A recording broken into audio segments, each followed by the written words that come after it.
다니엘 5장 13절에서 31절까지의 말씀입니다. 구약 1241페이지에 있습니다.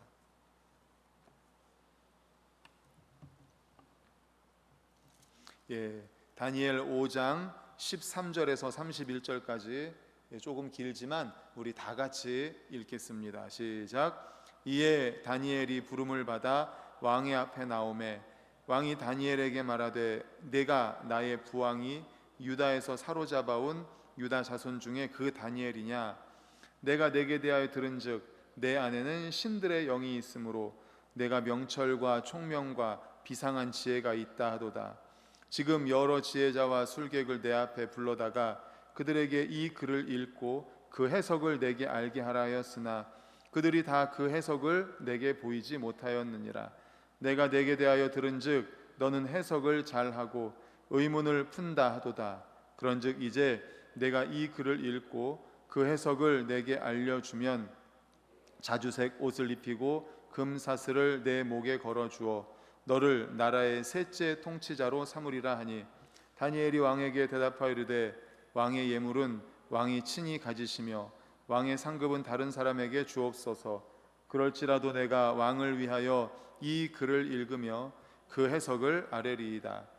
왕이여 지극히 높으신 하나님이 왕에 붙인 느부갓네살에게 나라와 큰 권세와 영광과 위엄을 주셨고 그에게 큰 권세를 주셨으므로 백성들과 나라들과 언어가 다른 모든 사람들이 그의 앞에서 떨며 두려워하였으며 그는 임의로 죽이며 임의로 살리며 임의로 높이며 임의로 낮추었더니 그가 마음이 높아지며 뜻이 완악하여 교만을 행함으로 그의 왕위가 패한 바 되며 그의 영광을 빼앗기고 사람 중에서 쫓겨나서 그의 마음이 들짐승의 마음과 같았고 또 들나귀와 함께 살며 또 소처럼 풀을 먹으며 그의 몸이 하늘 이슬에 젖었으며 지극히 높으신 하나님이 사람 나라를 다스리시며 자기의 뜻대로 누구든지 그 자리에 세우시는 줄을 알기에 이르렀나이다. 벨사살 왕이여 왕은 그의 아들이 되어서 이것을 다 알고도 아직도 마음을 낮추지 아니하고 도리어 자신을 하늘의 주제보다 높이며 그의 성전 그릇을 왕 앞으로 가져다가 왕과 귀족들과 왕후들과 후궁들이 다 그것으로 술을 마시고 왕이 또 보지도 듣지도 알지도 못하는 금, 은, 구리, 쇠와 나무, 돌로 만든 신상들을 찬양하고 도리어 왕의 호흡을 주장하시고 왕의 모든 길을 작정하시는 하나님께는 영광을 돌리지 아니한지라. 이러므로 그의 앞에서 이 손가락이 나와서 이 글을 기록하였나이다. 기록된 글자는 이것이니 곧 메네메네 데겔 우바르신이라. 그 글을 해석하건대 메네는 하나님이 이미 왕의 나라의 시대를 세어서 그것을 끝나게 하셨다 하며 데겔은 왕을 저울에 달아보니 부족함이 보였다 하며 베레스는 왕의 나라가 나뉘어서 메대와 바사 사람에게 준바되었다 함이니이다 하니 이에 벨사살이 명하여 그들이 다니엘에게 자주색 옷을 입히게 하며 금사슬을 그의 목에 걸어주고 그를 위하여 조서를 내려 나라의 셋째 통치자로 삼으니라. 그날 밤에 갈대아 왕 벨사살이 죽임을 당하였고 메대 사람 다리오가 나라를 얻었는데 그때의 다리오는 62세였더라. 아멘. 할렐루야. 우리 주변에 계신 분들과 인사하겠습니다. 참 잘 오셨습니다 하고 인사하겠습니다. 참 잘 오셨습니다. 참 잘 오셨습니다. 참 잘 오셨습니다. 오늘은 다니엘 5장 13절에서 31절을 본문으로 메네 데겔 우바르신이라는 제목의 말씀으로 함께 은혜를 나누고자 합니다. 우리가 역사를 배워야 하는 이유가 무엇인지 두 가지로 한번 이야기를 해보려고 합니다. 첫 번째는 지나간 역사는 미래를 살아가는 데 도움이 되는 교훈이기 때문이라고 할 수가 있을 것입니다. 미래에 대한 교훈. 그럼 두 번째는 무엇인가? 재미있는 이야기로 설명을 좀 드리려고 합니다. 한 학생이 선생님에게 질문했어요. 선생님, 왜 역사 공부를 해야 됩니까? 이렇게 학생이 선생님에게 질문을 했습니다. 그런데 선생님이 다짜고짜 꿀밤을 때리는 거예요. 그래가지고 이 학생이 화가 나가지고 속상해가지고 아니 그 영문도 모른 채 꿀밤을 맞았으니까 막 항의를 하겠죠. 그런데 이 선생님이 아무 말 안 하고 또 꿀밤을 때리려고 하는 거예요. 그러니까 이 학생이 어떻게 했을까요? 피했겠죠. 예. 예. 피하면서 또 약간 신경질적으로 물어보는 거예요. 왜 역사를 배워야 됩니까? 피하면서. 그러니까 이제 선생님이 이렇게 대답을 했습니다. 내가 나한테 맞았던 것을 기억하지 못했다면 두 번째 내가 때리려고 했을 때 네가 피할 수 있었겠느냐? 이해가 되십니까? 예, 바로 이게 역사 교육이 필요한 두 번째 이유라는 거예요. 그러니까 역사는 미래의 거울이라고 합니다. 우리가 어떤 역사를 통해서 지금까지 오게 되었는지를 바로 알아야만 똑같은 실수를 되풀이하지 않을 수 있다는 것입니다. 즉 역사를 배워야 하는 두 번째 이유는 과거의 실수를 반복하지 않기 위해서라는 거죠. 첫 번째는 역사를 통해서 교훈을 얻고, 두 번째는 과거의 역사를 통해서 실수를 반복하지 않기 위해서라는 겁니다. 그런데 오늘 본문에 보면 역사의식이 없는 한 왕이 나옵니다. 그는 과거의 실수를 반복하고 있습니다.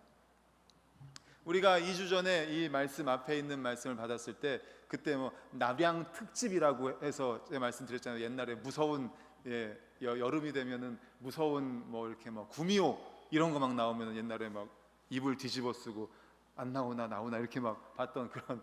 그런데 이 앞에 말씀이 갑자기 큰 손가락이 나와가지고 벽에다가 뭐라고 쓰는 거예요. 무슨 남양 특집처럼. 그래가지고 이 손가락 때문에 이 벨사살 왕이 잠을 못 자는 겁니다. 그래가지고 왕비가 어떻게 했어요? 다니엘이라는 사람이 있으니까 그를 한번 불러다가 그에게 한번 해석을 맡겨보라고. 다른 이 술객들이라든지 지혜자들이 아무도 해석을 못하니까 이 왕비가 이 다니엘을 천거를 합니다. 그래서 이 벨사살 왕이 다니엘을 왕궁으로 불렀습니다. 다니엘이 입궐해서 왕 앞에 섭니다.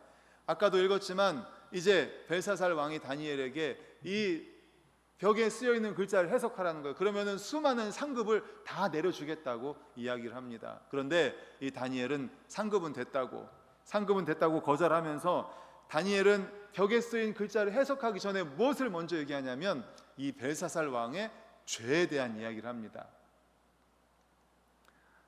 왕 앞에서 당신 죄인이라고 말하는 거, 이거 목숨 걸고 하는 거잖아요.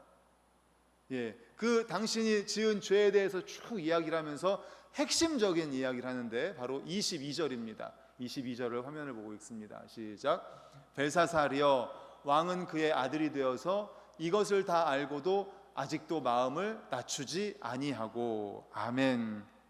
하나님은 벨사살의 조부 느부갓네살 왕에게 절대적인 권력을 주셨습니다. 그런데 그는 하나님께 영광을 돌리지 않았습니다. 그래서 한때 기억하실지 모르겠는데 짐승처럼 7년 동안을 짐승처럼 살았다고 하잖아요. 그런 큰 형벌을 받았습니다. 벨사살은 그 사실을 누구보다도 잘 알고 있었습니다. 그런데도 여전히 그는 그의 할아버지와 아버지가 저지른 어리석은 악행을 답습하면서 그의 조상들이 갔던 길을 따라가고 있는 거예요. 앞에서 말씀드렸던 것처럼 역사를 통해서 교훈을 얻는 것과 역사를 통해서 실수를 반복하지 말아야 되는데 지금 실수를 똑같이 반복하고 있는 거예요. 아버지가 지은 죄를 반복하고 있는 거예요. 벨사살은 그 위에 하나님께서 계심을 기억하지 못하고 자신을 스스로 높여서 하나님을 거역해서 성전 기명을 가지고 술을 마시는 등 하나님을 모독하고 하나님께 돌려야 할 찬양과 영광을 우상에게 돌리는 잘못을 범했던 것입니다. 벨사살 얼마나 어리석은 사람입니까? 그는 교만의 결과가 무엇인지를 잘 알고 있습니다. 그런데 그것을 알면서도 스스로 높여서 교만히 행하고 하나님을 대적한 거예요. 우리 22절 다시 한번 보여주십시오. 다시 한번 읽어볼까요? 시작. 벨사살이여, 왕은 그의 아들이 되어서 이것을 다 알고도 아직도 마음을 낮추지 아니하고. 아멘. 이 말씀 앞에 보면 느부갓네살이 그 짐승처럼 살았던 이야기라든지 등등 그런 것들을 이야기를 쭉 하면서 벨사살 왕은 그의 아들이 되어서 이것을 다 알고도 또 아버지, 할아버지가 지었던 죄를 또 저지른다는 거예요. 알고도 저질렀다는 거예요. 알고도. 이러한 그의 행동은 단순히 하나님의 뜻을 거역하거나 외면하는 정도가 아닙니다. 알면서도 또 했다는 것은 적극적으로 악을 행했다는 거예요. 그 뜻과 하나님의 뜻과 정반대의 행동을 했다는 거죠. 하나님을 적극적으로 대적하는 죄를 범했던 겁니다. 실로 벨사살은 역사를 알고 있었지만 그 역사로부터 아무것도 배우지 못한 어리석은 왕이라는 것입니다. 결국 그는 그 어리석음과 완고함의 대가로 느부갓네살 왕은 일시적으로 왕위를 빼앗기는 정도였지만 이 벨사살 왕은 완전히 죽임을 당하고 나라마저 멸망을 당하게 됩니다. 그런데 사랑하는 성도 여러분, 역사를 통하여 교훈을 받지 못하는 것은 벨사살뿐만이 아닙니다. 대개의 사람들이 역사를 배웁니다. 배우지만 거기서 교훈을 얻지는 못해요. 과거의 역사적인 과오를 되풀이하기가 일쑤입니다. 사람들이 역사를 기록하는 것은 후세의 사람들로 하여금 단순히 역사적인 사실, 이런 일이 있었다라는 것만을 알기를 원하는, 거기서 멈추는 것일까요? 아니죠. 거기서 멈추는 것이 아니라 그 역사를 통해서 교훈을 얻기를 원하는 겁니다. 과거에 이런 일이 있었으니까 이걸 통해서 교훈을 얻고, 또 과거에 이렇게 해서 실수를 했으니까 실수를 반복하지 말라는 거예요. 성경도 마찬가지입니다. 성경도 역사적인 사실입니다. 이스라엘 백성들의 과거 역사, 그리고 신약시대 과거의 역사가 기록이 되어 있어요. 후대 사람들로 하여금 역사를 통해서, 이 성경 통해서 우리로 하여금 교훈을 얻으라고 하는 겁니다. 디모데후서에 보면 이렇게 써 있잖아요. 모든 성경은 하나님의 감동으로 된 것으로 교훈과 책망과 바르게 함과 의로 교육하기에 유익하니, 이는 하나님의 사람으로 온전하게 하고 모든 선한 일을 행할 능력을 갖추게 하려 합니다. 모든 성경은 하나님의 감동으로 된 것으로, 그리고 제일 먼저 뭐예요? 교훈과, 성경을 통해서 제일 먼저 주시고자 하는 게 뭐예요? 교훈이에요. 교훈. 성경에 쓰여 있는 역사적인 사실, 또는 시라든지 또 선지자의 이야기라든지 또는 편지라든지 이런 걸 통해서 우리가 성경을 통해서 교훈을 얻기를 원하는 거예요. 모든 성경은 하나님의 감동으로 된 것으로 교훈, 책망, 바르게 함, 의로 교육하기에 유익하니. 그런데 사람들은 역사를 배우지만 역사가 주는 교훈은 배우질 않는 게, 이게 안타까운 일 아닙니까? 그래서 역사는 같은 역사가 늘 되풀이되는 것처럼 보여요. 독일의 철학자 헤겔이 이렇게 말했습니다. 우리가 역사에서 배우는 것은 역사를 통해 아무것도 배우지 않는다는 것이다. 이 말 이해가 되십니까? 역사를 통해 배우는 것은 역사를 통해 아무것도 배우지 않는다는 것이다. 그러니까 역사를 보니까 역사를 통해서 배우면은 그 다음에는 이 역사를 좋은 역사라면 더 발전시켜야 되겠고, 나쁜 역사라면 실수를 반복하지 않아야 되는데, 역사를 보니까 배우지 않고 똑같은 역사가 계속 반복되는 거예요. 그래서 우리가 역사를 통해서 배우는 게 뭐예요? 역사를 통해서 아무것도 배우지 않는구나 라는 것을 배운다는 거죠. 그렇게 하지 말라는 거죠. 그렇게 하지 말라는 거죠. 역사를 배우면서 아무것도 배우지 않는다면 이 얼마나 어리석은 일입니까? 우리는 역사에 기록된 과오를 범하는 자는 그 결과도 동일하게 맞게 된다는 사실을 기억해야 됩니다. 그렇기 때문에 그 실수를 반복하지 말라는 거잖아요. 과거의 수치와 비극만이 아니라 알면서도 저지른 어리석음에 대한 대가까지 가중되는 것 아니겠습니까? 대부분의 사람들은 과거 사람들의 행위를 알고 그 결과도 압니다. 하지만 과거 사람들의 그릇된 행위를 답습하면서 결과만큼은 나에게 일어나지 않기를 기대하죠. 어리석은 일입니다. 사랑하는 우리 반석교회 성도님들, 복된 삶, 형통한 삶을 살기를 간절히 축원합니다. 아멘. 그렇다면 우리가 과거의 역사를 정확히 반추하여 실패의 역사는 답습하지 않기를 간절히 소망합니다. 성경을 통해서든 우리의 과거 지나온 역사를 통해서 좋은 것들은 교훈을 삼아서 더 발전시키고, 실수한 것, 실패한 것, 배우지 말아야 되는 것, 성경에도 보면은 반면교사 삼으라는 것도 있잖아요. 그렇게 하지 말라는 것들은 하지 않아서 우리 성도님들의 삶이 더 형통한 삶, 풍성한 삶이 될 수 있기를 간절히 축복합니다. 아멘, 아멘. 이렇게 벨사살 왕이 그 조상 아버지, 할아버지의 죄를 알고서도 저지른다라고 하면서 그 다니엘이 먼저 죄를 책망을 합니다. 지적을 합니다. 이 벨사살 왕은 그 글씨 써 있는 거에 대해서 해석을 해달라고 그렇게 불렀는데 먼저 죄부터 책망을 한 거예요. 그리고 나서 당신이 이런 죄를 지었기 때문에 그 죄 때문에 이 손가락이 나와서 이 글씨를 쓴 겁니다 라고 이야기를 합니다.